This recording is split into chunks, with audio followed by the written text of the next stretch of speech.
lillahi wa inna ilaihi raji'un. Inna lillahi wa inna ilaihi raji'un.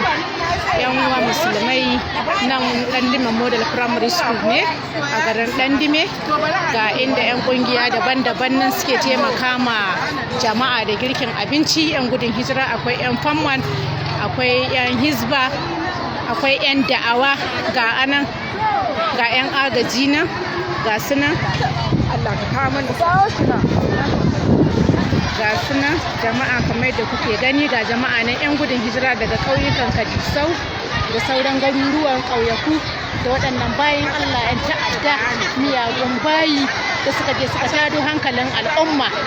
Ga jama'a nan zazzaune a halin yanzu dai an riga an yi karin safe, inda kuka ga 'yan hizba da 'yan agaji da 'yan famwan suna girka abincin rana domin basu, kamar yadda jama'a suka kawo gudunmuwa da abinci daban-daban.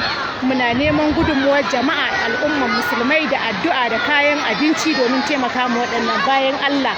Kahin gwamnati ta ce wani abu, a halin yanzu dai gwamnatin bata riga ta ce mana komi ba. Ga jama'a nan cikin hali, muna tausaya musu, mun yi kuka, mun zudda hawaye.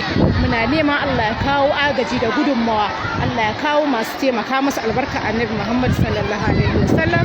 Wannan kaɗan daga cikin jama'an ne, wasu ma sun ɗan samu sun yi ta, waɗansu suna cikin azuzuwa.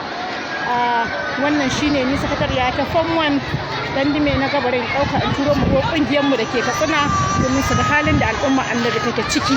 Muna neman gudunmawa a taimaka musu da abinci da kayan sawa da abin sha, hatta ruwa wuya yake yi, da gudu ake bi ana sha in an kawo. Muna neman jama'a a taimaka musu, albarka annabi Muhammad sallallahu alaihi wasallam.